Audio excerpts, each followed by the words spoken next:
નમસ્કાર. આકાશવાણી સમાચાર અનિલ પટેલ વાંચે છે. મુખ્ય સમાચાર. રાષ્ટ્રપતિ દ્રૌપદી મુર્મુ આજથી 4 દિવસ માટે ગુજરાતના પ્રવાસે આવશે. સ્કેગના અહેવાલમાં ખુલાસો કરવામાં આવ્યો છે કે દિલ્હીમાં શરાબ નીતિને કારણે રાજ્યની તિજોરીને 2000 કરોડ રૂપિયાથી વધુનું નુકસાન થયું છે.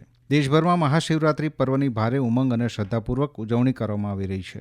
આજે મહાશિવરાત્રિએ પ્રયાગરાજમાં મહાકુંભની પૂર્ણાહુતિ થશે. અત્યાર સુધી આશરે 65 કરોડથી વધુ શ્રદ્ધાળુઓએ પવિત્ર સ્નાન કર્યું. અને આઈસીસી પુરુષ ચેમ્પિયન્સ ટ્રોફી ક્રિકેટમાં આજે ઇંગ્લેન્ડ અને અફઘાનિસ્તાન વચ્ચે ટક્કર થશે. સમાચાર વિગતવાર. રાષ્ટ્રપતિ દ્રૌપદી મુર્મુ આજે મધ્યપ્રદેશના છત્તરપુર જિલ્લાના બાગેશ્વર ધામ ખાતે સમૂહ લગ્ન સમારોહમાં હાજરી આપશે. આ પ્રસંગે રાજ્યપાલ મંગુભાઈ પટેલ, મુખ્યમંત્રી ડૉક્ટર મોહન યાદવ, પ્રસિદ્ધ ક્રિકેટરો, કલાકારો સહિતના મહાનુભાવો હાજર રહેશે. રાષ્ટ્રપતિ મુર્મુ આજથી 4 દિવસ ગુજરાતના પ્રવાસે આવશે. સુશ્રી મુર્મુ આજે સાંજે નર્મદા જિલ્લાના સ્ટેચ્યુ ઓફ યુનિટીની મુલાકાત લેશે. અહીં પરંપરાગત આદિવાસી નૃત્ય દ્વારા સુશ્રી મુર્મુનું સ્વાગત કરવામાં આવશે. તેઓ સ્ટેચ્યુ ઓફ યુનિટીમાં વ્યુઇંગ ગેલેરી, પ્રદર્શન કક્ષ, લાઇટ એન્ડ સાઉન્ડ શો નિહાળશે. ત્યારબાદ નર્મદા ઘાટ ખાતે નર્મદા આરતીમાં પણ સહભાગી થશે. સુશ્રી મુર્મુ આવતીકાલે એકતાનગરમાં આવેલા આરોગ્યવન, મિયાવાકી ફોરેસ્ટ, જંગલ સફારી, સરદાર સરોવર બંધ અને એકતા કૌશલ્ય કેન્દ્રની મુલાકાત લેશે. આ ઉપરાંત આવતીકાલે તેઓ અમદાવાદમાં રાષ્ટ્રીય ડિઝાઇન સંસ્થા NIDના 44મા પદવીદાન સમારોહમાં પણ ઉપસ્થિત રહેશે. રાષ્ટ્રપતિ 28 ફેબ્રુઆરીએ ગાંધીનગરમાં નેશનલ ફોરેન્સિક સાયન્સ યુનિવર્સિટી NFSUના 3જા દીક્ષાંત સમારોહમાં ભાગ લેશે. એ જ દિવસે તેઓ ભુજના સ્મૃતિવન ભૂકંપ સ્મારકની મુલાકાત લેશે. ગુજરાત પ્રવાસના અંતિમ દિવસે 1 માર્ચે તેઓ યુનેસ્કો વિશ્વ ધરોહર સ્થળ ધોળાવીરાની મુલાકાત લેશે. કોમ્પ્ટ્રોલર એન્ડ ઓડિટર જનરલ કેગના અહેવાલમાં ખુલાસો કરવામાં આવ્યો છે કે દિલ્હીમાં આમ આદમી પાર્ટી સરકારે 2021માં અમલી બનાવેલી અને બાદમાં રદ કરેલી શરાબ નીતિને કારણે રાજ્યની તિજોરીને 2000 કરોડ રૂપિયાથી વધુનું નુકસાન થયું છે. ગઈકાલે દિલ્હી વિધાનસભાના બીજા દિવસે મુખ્યમંત્રી રેખા ગુપ્તાએ ગૃહમાં કેગનો અહેવાલ રજૂ કર્યો હતો. પ્રસ્તુત છે અમારા પ્રતિનિધિનો અહેવાલ. दिल्ली विधानसभा में पेश की गई CAG रिपोर्ट में आम आदमी पार्टी सरकार द्वारा बनाई गई शराब नीति में कई खामियां उजागर हुई हैं। इस रिपोर्ट के अनुसार लाइसेंस देने की प्रक्रिया में जरूरी मानदंडों का उल्लंघन किया गया था। इसके अलावा शराब की कीमतों के निर्धारण के मुद्दे पर भी यह रिपोर्ट प्रकाश डालती है। हंगामे के बीच दिल्ली विधानसभा अध्यक्ष विजेंद्र गुप्ता ने आम आदमी पार्टी के 21 विधायकों को उनके अनुचित व्यवहार के लिए अगली 2 बैठकों के लिए विधानसभा से निलंबित कर दिया। इसके अलावा दिल्ली विधानसभा के सत्र को 2 दिन के लिए और बढ़ा दिया गया। दीपेंद्र कुमार, आकाशवाणी समाचार, दिल्ही. દેશભરમાં મહાશિવરાત્રિ પર્વની ભારે શ્રદ્ધાપૂર્વક ઉજવણી કરવામાં આવી રહી છે. મધ્યપ્રદેશના ઉજ્જૈનમાં મહાકાલેશ્વરના દ્વાર રાત્રે 2:30 વાગે ખુલ્યા અને સવારે 4 વાગે મંગળા આરતી થઈ. મંદિર 44 કલાક સુધી ખુલ્લું રહેશે. ઉત્તર પ્રદેશના વારાણસીના કાશી વિશ્વનાથ મંદિરમાં વહેલી સવારથી શ્રદ્ધાળુઓ દર્શન માટે આવી રહ્યા છે. પ્રસ્તુત છે અમારા પ્રતિનિધિનો એક અહેવાલ. सानंद मानंद वने वसंतम आनंद कंदम हत पाप वृंदनम वाराणसी नाथम नाथ नाथम श्री विश्वनाथम शरणम प्रपद्ये। भगवान शिव की नगरी काशी में शिवरात्रि के मौके पर देश दुनिया से भक्त श्री विश्वनाथ के जलाभिषेक और दर्शन के लिए पहुंच रहे हैं। महाशिवरात्रि पर बाबा विश्वनाथ की मंगला आरती सुबह 2:15 बजे की गई और सुबह 3:30 बजे से मंदिर भक्तों के लिए खोल दिया गया। महाकुंभ के कारण इस बार काशी में शिवरात्रि पर 12 से 15 लाख श्रद्धालुओं के पहुंचने का अनुमान है। सुरक्षा की दृष्टि से श्री काशी विश्वनाथ धाम क्षेत्र को 6 जोन और 18 सेक्टर में बांटा गया है। वाराणसी में बड़ी संख्या में पहुंचे भक्तों को देखते हुए महाशिवरात्रि पर निकलने वाली परंपरागत शिव बारात को शिवरात्रि के अगले दिन निकालने का फैसला किया गया है। ओम अवस्थी, आकाशवाणी समाचार, लखनऊ. અમારા સંવાદદાતા અપર્ણા ખૂંટ જણાવે છે કે પ્રથમ જ્યોતિર્લિંગ સોમનાથ મહાદેવ મંદિર, દ્વારકાના નાગેશ્વર મંદિર સહિત ગુજરાતના અગ્રણી શિવ મંદિરોમાં મોટી સંખ્યામાં ભક્તો સવારથી જ જોવા મળી રહ્યા છે. ભક્તોની સુવિધા માટે સોમનાથ મંદિરમાં વિશેષ વ્યવસ્થા કરવામાં આવી છે. મહાશિવરાત્રિ નિમિત્તે સોમનાથ મંદિર આજે સવારે 4 વાગ્યાથી સતત 42 કલાક સુધી ભક્તો માટે ખુલ્લું રહેશે. આ સમાચાર આપ આકાશવાણી પરથી સાંભળી રહ્યા છો. આ સમાચાર આપ અમારી YouTube channel AIR news Gujarat પર પણ સાંભળી શકશો.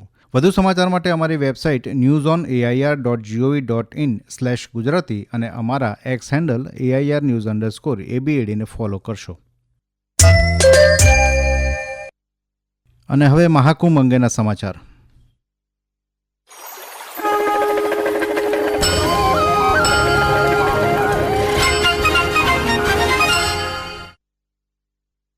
આજે મહાશિવરાત્રિના પાવન દિવસે પ્રયાગરાજમાં મહાકુંભની પૂર્ણાહુતિ થશે. 45 દિવસના આ આધ્યાત્મિક મેળાવડામાં અત્યાર સુધી 65 કરોડથી વધુ શ્રદ્ધાળુઓએ મુલાકાત લીધી છે. ગઈકાલે સાંજે 6 વાગ્યા સુધી 1,11,00,000 શ્રદ્ધાળુઓ સંગમમાં પવિત્ર ડૂબકી લગાવી હતી. આજે શિવરાત્રિના અંતિમ મુખ્ય સ્નાન માટે ઉત્તર પ્રદેશ સરકારે તમામ વ્યવસ્થા પૂર્ણ કરી છે. પ્રસ્તુત છે અમારા પ્રતિનિધિનો અહેવાલ. महाकुंभ के डीआईजी वैभव कृष्ण ने बताया कि सभी शिवालयों और विभिन्न स्नान घाटों पर पुलिस तैनात कर दी गई है. उन्होंने कहा कि पूरे कुंभ क्षेत्र में जोनल सिस्टम से यातायात संचालित किया जाएगा. पिछले 1.5 महीने से चल रहा महाकुंभ विश्व का सबसे बड़ा आध्यात्मिक आयोजन रहा है. महाशिवरात्रि के साथ ही इसका समापन हो जाएगा. आदर्श के साथ अभिषेक कपिल, आकाशवाणी समाचार, प्रयागराज.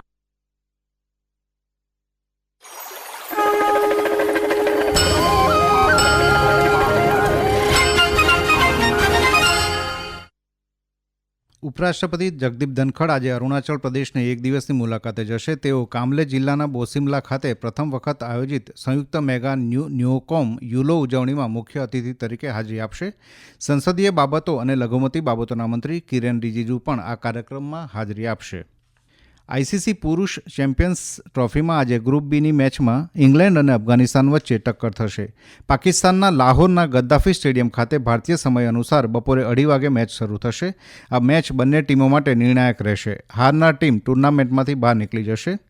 દરમિયાન ગઈકાલે રાવલપિંડીમાં દક્ષિણ આફ્રિકા અને ઓસ્ટ્રેલિયા વચ્ચેની ગ્રુપ બીની મહત્વપૂર્ણ મેચ વરસાદને કારણે રદ થતાં બંને ટીમને 1-1 પોઈન્ટ આપવામાં આવ્યા હતા. હોકી FIH પ્રો લીગમાં ભારતની મહિલા ટીમે ભુવનેશ્વરના કલિંગા સ્ટેડિયમમાં ઓલિમ્પિક ચેમ્પિયન નેધરલેન્ડ્સ સામે શૂટઆઉટમાં રોમાંચક વિજય મેળવ્યો હતો. હાફ ટાઈમમાં નેધરલેન્ડ્સ 2-0થી આગળ હતું. જોકે ભારતે દીપિકા અને બલજીત કૌરના ગોલની મદદથી રમતમાં મજબૂત પુનરાગમન કર્યું હતું. જ્યારે નેધરલેન્ડ્સ વતી મારિજીન વિને 1 ગોલ કરતાં ભારતનો વિજય થયો હતો. 8 મેચમાં 9 પોઈન્ટ સાથે ભારત હાલ 6ઠ્ઠા ક્રમે છે. રશિયાના રાષ્ટ્રપતિ વ્લાદિમીર પુતિને કહ્યું છે કે રશિયાના કબજા હેઠળના વિસ્તારોની દુર્લભ ખનિજો અમેરિકાને આપવા તૈયાર છે. રાષ્ટ્રપતિ ડોનાલ્ડ ટ્રમ્પના નેતૃત્વ હેઠળ અમેરિકા યુક્રેનને સમર્થનના બદલામાં તેના ખનિજ સંસાધનો મેળવવાના કરારને અંતિમ સ્વરૂપ આપી રહી છે. એવા અહેવાલોને પગલે પુતિનનું આ નિવેદન આવ્યું છે. એક સરકારી ટેલિવિઝન ઇન્ટરવ્યુમાં શ્રી પુતિને કહ્યું કે રશિયા તેના નવા કબજા હેઠળના પૂર્વ યુક્રેન પ્રદેશો સહિત ખાણકામ પ્રોજેક્ટ્સ પર વિદેશી કંપનીઓ સાથે કામ કરવા તૈયાર છે. અને હવે આજના અખબારોના મુખ્ય સમાચાર રજૂ કરે છે હર્ષ લેવા. આજના તમામ અખબારોએ મહાશિવરાત્રિના પવિત્ર પર્વ પર આજે મહાકુંભની પૂર્ણાહુતિ, યુક્રેન મુદ્દે અમેરિકાનું રશિયાને સમર્થન, આપની દારૂ નીતિથી દિલ્હીને 2000 કરોડનું નુકસાન અને મુંબઈમાં ફેબ્રુઆરીથી જ હીટવેવની ચેતવણીના સમાચારોને પ્રથમ સ્થાને સ્થાન આપ્યું છે. સંદેશે પ્રથમ પાને લખ્યું, આપની દારૂ નીતિથી દિલ્હીને 2002 કરોડનો ફટકો, ફેબ્રુઆરીમાં વૈશાખી વાયરા, મુંબઈમાં હીટ વેવની ચેતવણી, યલો એલર્ટ જાહેર. ગુજરાત સમાચારની હેડલાઇન છે, આજે મહાશિવરાત્રિના પવિત્ર સ્નાન સાથે મહાકુંભનું સમાપન. દિવ્ય ભાસ્કરે હેડલાઇનમાં લખ્યું છે, યુક્રેન વિશે બોલતા ટ્રમ્પને અટકાવી મેક્રોએ જાહેરમાં કહ્યું, તમે ખોટા છો.